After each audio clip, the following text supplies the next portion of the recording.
Yellow fever বা পিত জ্বরে আক্রান্তের সংখ্যা বেড়ে যাওয়ার পর বুধবার কলম্বিয়ার সরকার দেশজুড়ে স্বাস্থ্য সংক্রান্ত জরুরি অবস্থা ঘোষণা করেছে। গত বছর থেকে এ পর্যন্ত দেশটিতে ৭৪ জনের শরীরে এই রোগ ধরা পড়েছে, মৃত্যু হয়েছে ৩৪ জনের। পিত জ্বরের প্রাদুর্ভাবের কথা উল্লেখ করে দক্ষিণ আমেরিকার দেশটির স্বাস্থ্যমন্ত্রী গুইলেরমো আলফোনসো জারামিলো এমনটাই বলেছেন, জানিয়েছেন বার্তা সংস্থা রয়টার্স। ইয়েলো ফিভার বা পিত জ্বর হলো ভাইরাসজনিত রোগ যা এইডস ও হেমাগোগাস মশার কামড়ে ছড়ায়।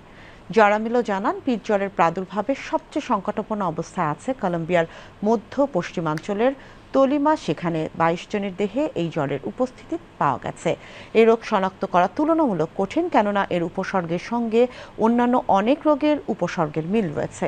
পিত জ্বরে আক্রান্ত ব্যক্তিদের কাঁপুনি দিয়ে জ্বর, শরীর ব্যথা, মাথা ব্যথা, অরুচি এবং বমি ভাব বা বমি হয়। সময় মতো চিকিৎসা না নিলে অতিরিক্ত জ্বর, রক্তক্ষরণ, এমনকি কিডনি অকেজো হয়ে মৃত্যুও হতে পারে।